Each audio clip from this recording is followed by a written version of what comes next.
001 Rafale आपके साथ की वो तस्वीर याद आती है।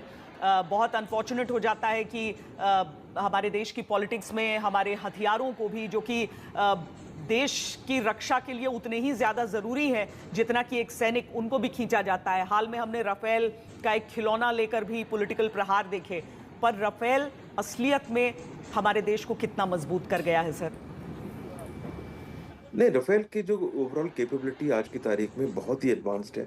एंड जो उसके वेपन्स कॉम्बिनेशन है, एंड अगर ये एस्केलेट होता है तो उसकी अहमियत और भी आपको नजर आएगी, उसमें उसका यूटिलाइजेशन और उसकी कॉम्बैट कैपेबिलिटी।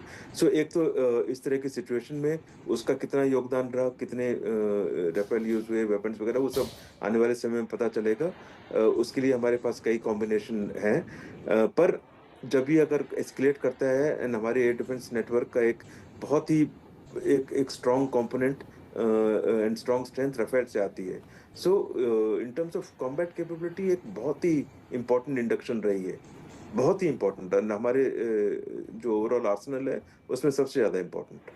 बहुत बहुत धन्यवाद सर, हमसे बातचीत करने के लिए। एयर चीफ मार्शल आर.के.एस. भदौरिया, सेवानिवृत्त, हमसे बातचीत कर रहे थे। बहुत निर्णायक इनकी भूमिका रही थी राफेल को लाने में, भारतीय वायुसेना के बेड़े में शामिल कराने में। और अब तो खैर नौसेना के पास भी ये होने वाला है। पहलगाम आतंकी हमले का बड़ा बदला भारत ने जो लिया है, अलग अलग टारगेट्स हम आपको दिखा रहे हैं, जो मिसाइलों के, अलग अलग हथियारों के टारगेट्स पर आकर नष्ट हुए हैं। जैश का अड्डा, लश्कर का अड्डा, हिजबुल मुजाहिदीन का अड्डा, ये सारे एक एक करके ध्वस्त किए गए हैं। भारत ने पहलगाम आतंकी हमले का बदला ले लिया है। और पूरा भारत जब आज की सुबह सोकर उठेगा तो सबके लिए ऑपरेशन सिंदूर की यह बड़ी खबर सबके सामने रहेगी।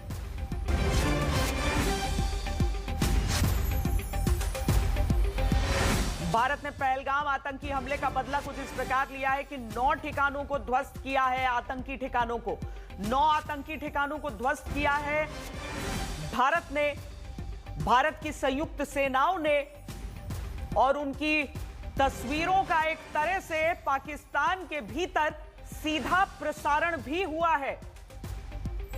हाफिज सईद का अड्डा तबाह, मसूद अजहर का अड्डा तबाह। एक एक करके वो सारे अड्डे जहां से आतंकियों को फरमान मिलता है, जहां से आतंकियों को ट्रेनिंग मिलती है, जहां से आतंकियों को तैयार किया जाता है, जहां से लोगों के मन में जहर भरा जाता है, वो सारी जगहें चुन चुन कर तबाह कर दी गई हैं। अरविंद, अगर आपको आवाज आ रही है तो आपसे हम मुजफ्फराबाद में जो निशाना रहा है, मुजफ्फराबाद का जो अड्डा तबाह किया गया है, उसके बारे में जानकारी चाहते हैं।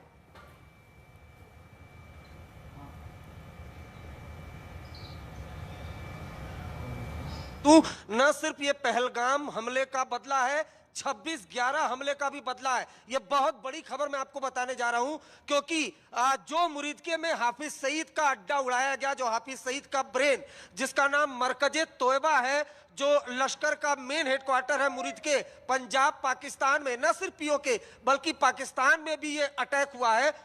ये जो मरकज तोयबा है, आपको जानकर हैरानी होगी, अलकायदा आतंकी ओसामा बिन लादेन ने इस मरकज को बनाने के लिए 10 मिलियन दिया था। नंबर 1। नंबर 2, उससे भी बड़ा खुलासा, मुंबई 26/11 हमले के जो 10 आतंकी थे, जिसमें कसाब भी शामिल था, उसने यहां पर जो दौरे रुकबा उसको कहते हैं, इंटेलिजेंस ट्रेनिंग ली थी इस मस्जिद में।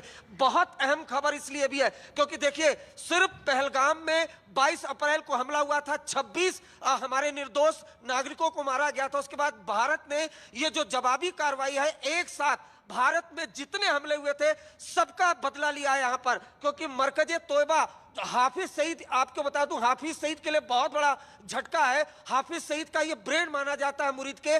लगभग भारत में जितने बड़े हमले लश्कर ने किए, सबकी ट्रेनिंग इसी मरकजे तोयबा में ली गई थी। लेकिन अब बड़ा खुलासा हमारे सामने हुआ है कि ये जो मरकजे तोयबा है, इसको पाकिस्तान आर्मी ISI ने न सिर्फ फंड किया, बल्कि अलकायदा आतंकवादी ओसामा बिन लादेन ने 10 मिलियन दिया था। और जो कसाब समेत 10 आतंकवादी 26/11 के जो मुंबई हमले में, 26/11 हमले में मुंबई आए थे, उन्होंने इंटेलिजेंस की ट्रेनिंग यहां पर ली थी। डेविड कोलमैन हेडली भी यहां पर पहुंचा हुआ था। तो ये बड़ी खबर है कि ये इस जो मरकज तोयबा है इसको ध्वस्त कर दिया गया है, इसको मिसाइल अटैक में उड़ा दिया गया है। उसके अलावा जैश, बहावलपुर जैश जो मसूद अजहर का मेन ठिकाना, उसे भी उड़ा दिया गया है। लेकिन उससे भी बड़ी खबर कि पीओके जहां से लगातार आतंकी वो जम्मू कश्मीर की सीमा में दाखिल होते थे, वहां जो मुजफ्फराबाद में जैश का अहम ठिकाना है उसको उड़ा दिया गया है। ये बहुत बड़ी खबर है। इसलिए भी बड़ी खबर है श्वेता कि पहलगाम हमले के बाद पूरा हिंदुस्तान गुस्से में आग बबूला था और बदले की बात कह रहा था। लेकिन भारत ने एक साथ कई आतंकवादी हमलों का बदला लिया है। न सिर्फ पहलगाम आतंकवादी हमले का बदला, बल्कि 26/11 हमले का बदला, संसद भवन पे जो अटैक हुआ था उसका भी बदला लिया है। क्योंकि जैश का जो मेन हेडक्वार्टर है बहावलपुर, वहां पर पार्लियामेंट अटैक की प्लानिंग रची गई थी और वो हमेशा से हमारी एजेंसियों के निशाने पर था। लेकिन वहां पर अटैक करना कल्पना से परे था, जो भारत ने करके दिखाया है। दूसरा मरकजे तोयबा मुरिदके में, मुरिदका का नाम आपने कई बार सुना होगा, भारत के लोगों ने कई बार सुना होगा कि जब भी कोई भारत में आतंकवादी हमला होता था, खासतौर से जो सबसे बड़ा हमला हुआ था आर्थिक राजधानी में मुंबई में, उसमें जो आतंकवादी आए थे उन्होंने मुरिदके के मरकजे तोयबा में ट्रेनिंग ली थी। उस मरकजे तोयबा को उड़ा दिया गया है। तो ये अपने आप में बहुत बड़ी खबर है। उसके अलावा मुजफ्फराबाद में जैश का जो मेन मरकज है उसको उड़ा दिया गया है। ये अहम इसलिए भी है क्योंकि मुजफ्फराबाद पीओके में है और वहां आए दिन इस मरकज में पाकिस्तान आर्मी, पाकिस्तान की खुफिया एजेंसी और जो आतंकी थे जैश के, वो वहां पर मौजूद रहते थे। वहां ट्रेनिंग दी जाती थी, वहीं पर प्लानिंग होती थी कि किस तरीके